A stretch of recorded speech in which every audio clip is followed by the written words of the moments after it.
Today we are going to start with the first chapter of Indian economy. क्या होता है? It's a new subject for you. First thing.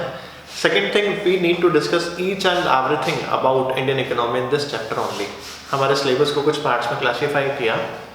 Classification was like this. First, before the independence. Second, after independence till 1991. First is before the independence. Second is after independence till 1991. Next is current situations emerging in the economy.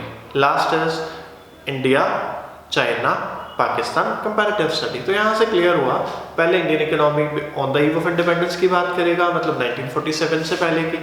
उसके बाद बात करेगा 1947 से 1991 की. 1991 के बाद emerging situations in the economy. उसके बाद लास्ट कंपैरेटिव स्टडी है. तो आज फर्स्ट चैप्टर स्टार्ट करने जा रहे हैं. It's a new subject for you. It is most important and interesting subject. अच्छे से समझना क्या होगा, कैसे करेंगे. Indian economy on the eve of independence. As I have already written, this head was classified into 6 parts. वो parts बाद में सीखेंगे. सबसे पहले समझते हैं इंडिया को इंडिपेंडेंस कब मिला. इंडिया को इंडिपेंडेंस 1947 में मिली. India got independence in 1947. India के ऊपर ब्रिटिशर्स ने 200 इयर्स रूल करा. उस रूल को कॉलोनियल रूल बोला जाता है. तो फर्स्ट क्वेश्चन यहाँ से अराइज होता है कि कॉलोनियल रूल क्या होता है. कॉलोनियल रूल मीन्स क्या होता है? एक ऐसी इकोनॉमी जो वेल्दी इकोनॉमी मीन्स ऐसी इकोनॉमी जिसके पास ह्यूज फंड्स हैं, मतलब स्ट्रॉन्ग इकोनॉमी होगी. वो स्ट्रॉन्ग इकोनॉमी वीक इकोनॉमी के ऊपर रूल करती है, उसके ऊपर पॉलिसीज वगैरह बनाती है. इसको क्या बोला गया? कॉलोनियल रूल बोला गया. It means that strong economy छोटी इकोनॉमी को एक्सप्लॉइट करती है, उसे क्या बोला जाता है? कॉलोनियल रूल बोला जाता है. ब्रिटिशर्स इंडिया के ऊपर रूल कर रहे थे 1947 से पहले. कितना टाइम रूल किया? 200 इयर्स रूल करा ब्रिटिशर्स ने. फिर वही स्टेटस चेक करता है कि 1947 पे जब ब्रिटिशर्स हमें हमारी इकोनॉमी दे गए थे, वो इकोनॉमी कौन सी थी? बैकवर्ड और स्टैग्नेंट इकोनॉमी थी. कौन सी इकोनॉमी थी? बैकवर्ड और स्टैग्नेंट इकोनॉमी थी. वो सारी सिचुएशन समझेंगे, क्या होती है बैकवर्ड, क्या होती है स्टैग्नेंट, क्या क्या सिचुएशंस थी. हमारे पास जो इकोनॉमी थी वो थी बैकवर्ड और स्टैग्नेंट इकोनॉमी. अब उस इकोनॉमी के टाइम पे क्या क्या सिचुएशंस थी? 5 सेक्टर्स हैं. सेक्टर्स कौन कौन से? पहला एग्रीकल्चर सेक्टर, विजिबल होगा देखो agriculture sector. Second is industrial sector, state of industry. Third is foreign trade, what was the relationship with the foreign countries. Next is demographic profile, birth rate, death rate, census. Next is occupational structure. Last is infrastructure. It means this first chapter is classified into 6 parts. First most important part is agriculture.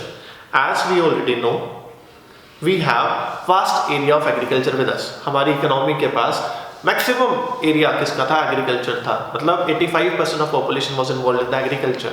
कितना percent people involve थे agriculture के अंदर? 85% people were involved in the agriculture. What does it means 85% of the people are involved in the agriculture? It means that अगर 100 लोग हैं economy के अंदर तो 85 कौन से सेक्टर पे डिपेंडेंट है? एग्रीकल्चर के ऊपर. क्लियर है यहाँ तक? अब समझते हैं एग्रीकल्चर सेक्टर का क्या स्टेट था.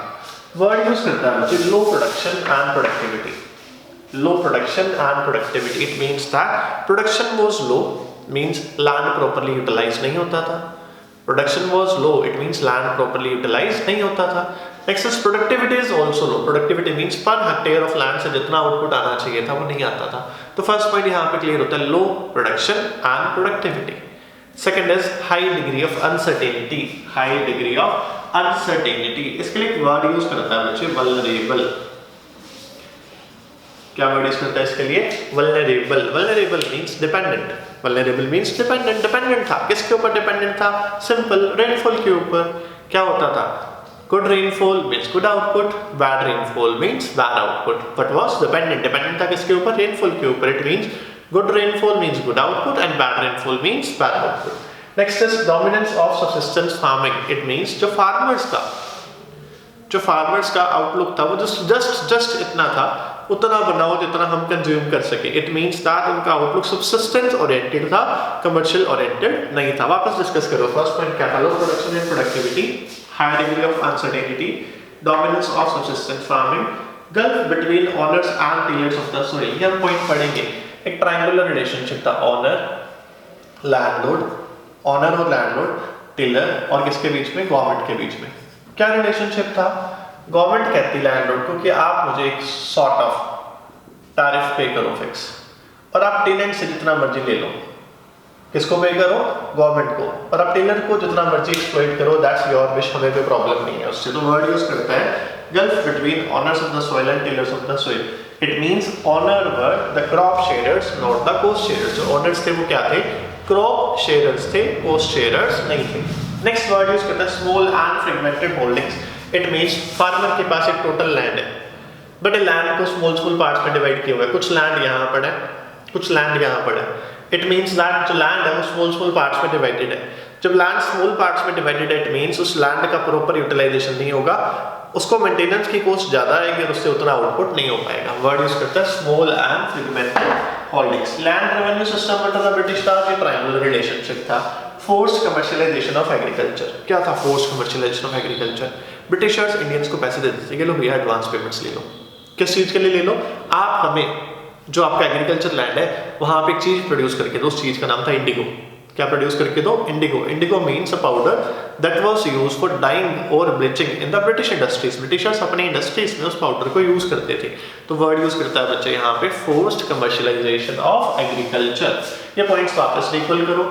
Low production and productivity, high degree of uncertainty, dominance of subsistence farming, gulf between owners and tillers of the soil, small and fragmented holdings, land revenue system under the British Raj, and the last is forced commercialization of agriculture। ये बात यहाँ पे खत्म होती है। अब बात करता है state of industry on the eve of independence. State of industry, industry means industrial sector का क्या क्राइटेरिया था? सिंपली ब्रिटिशर्स का रूल था। ब्रिटिशर्स कहते थे हम रूल कर रहे हैं किसके ऊपर? इंडिया के ऊपर। तो वी वांट, ब्रिटिशर्स कहते थे कि इंडियंस ग्रो नहीं करें। ब्रिटिशर्स क्या चाहते थे? कि इंडियंस ग्रो नहीं करें। तो उन्होंने सिंपल स्टेप्स कुछ ऐसे फॉलो करे। क्या किया? एक इंडिया का मोस्ट फेमस रेप्यूटेड प्रोडक्ट था हैंडीक्राफ्ट। मोस्ट रेप्यूटेड प्रोडक्ट कौन सा था? हैंडीक्राफ्ट, जो यूजुअली हर कंट्री में डिमांड थी उसकी थोड़ी ना थोड़ी या कुछ ना कुछ, और इंडिया के अंदर भी उसकी अच्छी सेल थी। ब्रिटिशर्स ने सोचा कि हैंडीक्राफ्ट को बंद कर दो, इंडिया की इंडस्ट्री अपने आप खत्म हो जाएगी। जब हैंडीक्राफ्ट को बंद करेंगे तो इंडिया की इंडस्ट्री कैसे खत्म हो जाएगी? सिंपली बिकॉज इंडिया के पास मेन सोर्स हैंडीक्राफ्ट ही था इंडस्ट्री के नेम पे। तो अगर हैंडीक्राफ्ट को बंद कर दोगे, अगर हैंडीक्राफ्ट को बंद कर दोगे तो इंडियन इंडस्ट्रीज अपने आप डंप हो जाएंगी, खत्म हो जाएंगी। तो वर्ड यूज करता है what are the reasons behind decay of handicraft. क्या क्या सोर्सेज अडॉप्ट करे उन्होंने हैंडीक्राफ्ट को बंद करने के लिए? फर्स्ट वर्ड यूज करता है discriminatory tariff policy. First word use करता है discriminatory tariff policy. Discriminatory tariff policy को 3 पार्ट्स में क्लासिफाई करा। फर्स्ट ऑफ ऑल डिस्क्रिमिनेशन का मीनिंग समझते हैं, भेदभाव। टैरिफ पॉलिसी कुछ ऐसी थी, 2 चीजों के ऊपर एक्सपोर्ट, 1 चीजों के ऊपर इंपोर्ट। 2 चीजों के ऊपर एक्सपोर्ट, 1 चीज के ऊपर इंपोर्ट। वापस समझो, छोड़ो इसको। 2 तरह की पॉलिसीज थी, one is liberal, one is strict. अब ब्रिटिशर्स ने कुछ पॉलिसीज ऐसी लगाई कि उनका प्रोडक्ट रेपुटेशन गेन कर लिया मार्केट में और उनका फ्लो अच्छे से हो सके, और जो इंडियंस प्रोडक्ट है वो अच्छे से ग्रो ना हो सके। इट मीन्स अगर आप हैंडीक्राफ्ट को एक्सपोर्ट करोगे, उसके ऊपर हैवी टैक्सेस हैं। किसको एक्सपोर्ट करेंगे? हैंडीक्राफ्ट को। अगर हैंडीक्राफ्ट को एक्सपोर्ट करेंगे उसके ऊपर हैवी टैक्सेस हैं। वेयर एज रॉ मटेरियल को एक्सपोर्ट करोगे, रॉ मटेरियल मीन्स इंडिगो या फिर कोई भी प्रोडक्ट जो ब्रिटिशर्स अपने इंडस्ट्रीज में यूज करते थे, अगर रॉ मटेरियल को एक्सपोर्ट करोगे तो वो टैक्स फ्री है। वापस बोल रहा हूँ, डिस्क्रिमिनेटरी भेदभाव था। क्या भेदभाव था? अगर हैंडीक्राफ्ट एक्सपोर्ट करोगे, अगर हैंडीक्राफ्ट एक्सपोर्ट करोगे तो टैक्स ज़्यादा, रॉ मटेरियल एक्सपोर्ट करोगे तो tax come. And the next third thing is अगर आप ब्रिटिशर्स के फिनिश गुड्स को इंपोर्ट करोगे वो भी टैक्स फ्री है। तो वर्ड यूज करता है discriminatory tariff policy. Word use करता है discriminatory tariff policy. Second word use करता है बच्चे डिसअपीयरेंस ऑफ प्रिंसली कोर्ट्स। पहले के टाइम पे क्या होता था? राजा नवाब्स एम्परर्स की कोर्ट्स होती थी। राजा नवाब्स एम्परर्स की कोर्ट्स होती थी। What does it means? Raja nawabs emperors की कोर्ट। इट मींस अगर कोई प्रॉब्लम होती थी किसी भी बंदे को, वेदर इंडियन और वेदर ब्रिटिशर, तो किसके पास जाते थे? राजा के पास जाते थे कि राजा we are facing such kind of problem, और राजा उस प्रॉब्लम का सोल्यूशन दे देता था कि ऐसा करना चाहिए, वैसा करना चाहिए। इट मींस राजा के सामने सुनवाई होती थी। अब मुगल्स थे, एम्परर्स थे, राजा थे, नवाब्स थे, किंग्स थे, वो सारे के सारे इंडिया के फेवर में काम करते हैं। अब अगर ब्रिटिशर्स इंडियंस के प्रोडक्ट को बंद करना चाहते हैं तो किसके सामने जाते? राजा के सामने जाते। जब राजा के सामने जाते तो राजा किसके फेवर में बात करता? इंडियंस के फेवर में बात करता। जब राजा इंडियंस के फेवर में बात करते तो ब्रिटिशर्स की जो पॉलिसी थी वो क्या हो जाती? स्पॉइल हो जाती। तो ब्रिटिशर्स ने मेन फोकस ये कर लिया, क्या?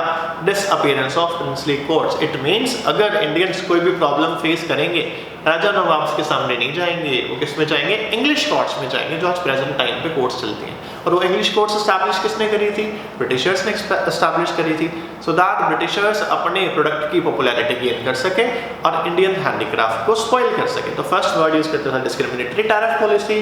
Second, disappearance of princely courts, means Prince courts की कोर्ट्स बंद कर दी और इंग्लिश कोर्ट्स स्टार्ट कर ली थी। Next, competition from machine made products, जो ब्रिटिशर्स के प्रोडक्ट्स थे वो मशीन से रेडी होते थे, जो ब्रिटिशर्स के प्रोडक्ट थे वो कहाँ से रेडी होते थे, मशीन से रेडी होते थे। जो ये प्रोडक्ट्स होते थे ये गुड और फाइन इन द क्वालिटी और चीप इन द प्राइसेस होते थे। तो इंडियंस के जो हैंडीक्राफ्ट थे उसको कंपटीशन चेज करना पड़ा, किससे, चीप और फाइन प्रोडक्ट से। और जो इंडियन हैंडीक्राफ्ट था वो चीप नहीं था, कॉस्टली पड़ता था और वो लॉन्ग लास्टिंग नहीं था, लॉन्ग इन द क्वालिटी नहीं था। तो वर्ड यूज करता है competition from machine made products.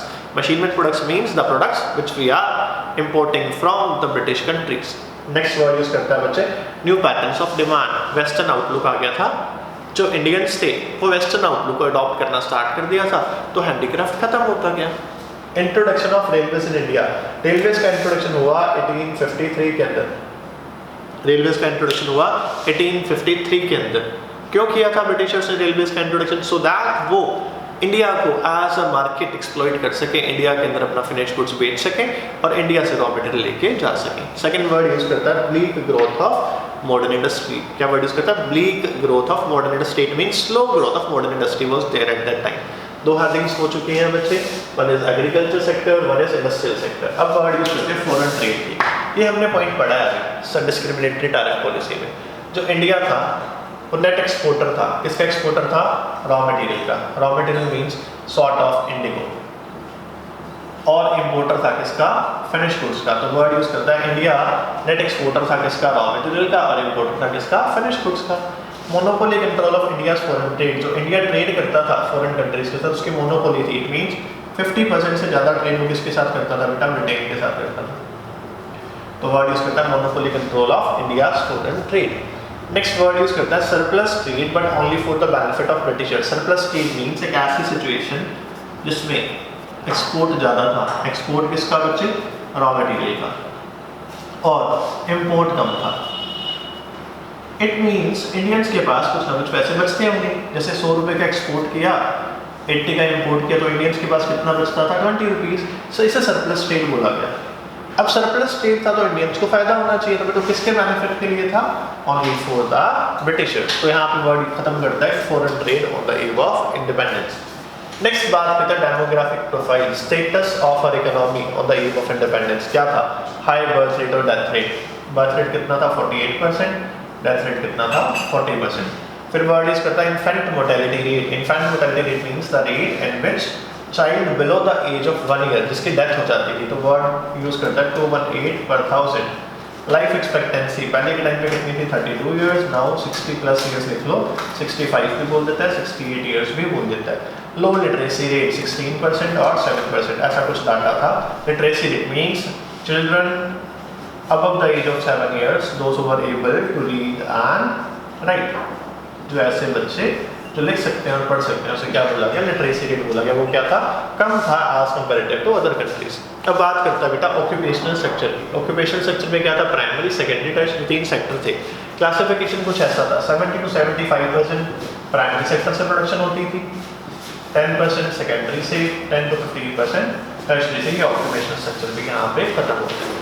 Last word use करते हैं infrastructure. State of infrastructure was also low at the time of independence. कुछ ऐसा क्राइटेरिया था कि ब्रिटिशर्स ने रोड्स बनाई तो थी, बट रोड्स उतनी ही बनाई थी जितना वो अपने रॉ मटेरियल को स्टेशन तक लेके जा सकें या फिर पोर्ट्स तक लेके जा सकें। रेलवेज का इंट्रोडक्शन हुआ, ये आपने पढ़ लिया बच्चे, कब इंट्रोडक्शन हुआ था, 1853 के अंदर। पोर्ट्स बनाए थे सिर्फ ट्रेड करने के लिए। टेलीग्राफ्स का इंट्रोडक्शन हुआ 1853 के अंदर। ये फर्स्ट चैप्टर है Indian economy on the eve of independence. Remaining chapter सारे के सारे इस चैप्टर्स पर रिलेटेड है, because these were the problems which we are going to discuss in the future. ये प्रॉब्लम्स थी, इन प्रॉब्लम्स को कैसे कैसे ओवरकम करते गए, तो ये पढ़ना जरूरी है। फर्स्ट वर्ड यूज करेगा एग्रीकल्चर सेक्टर, फिर वर्ड यूज करेगा इंडस्ट्रियल सेक्टर, फिर वर्ड यूज करेगा फॉरेन ट्रेड। मींस इसके ऊपर पूरा चैप्टर है हमारा, इसके ऊपर पूरा चैप्टर है। 2 न्यू चैप्टर्स हम पढ़ेंगे आगे आने वाले टाइम में। ये चैप्टर नंबर 4 है, ये चैप्टर नंबर 5 है, ठीक है। यहाँ तक रिमेनिंग हम नेक्स्ट क्लास में कंटिन्यू करेंगे। Thank you.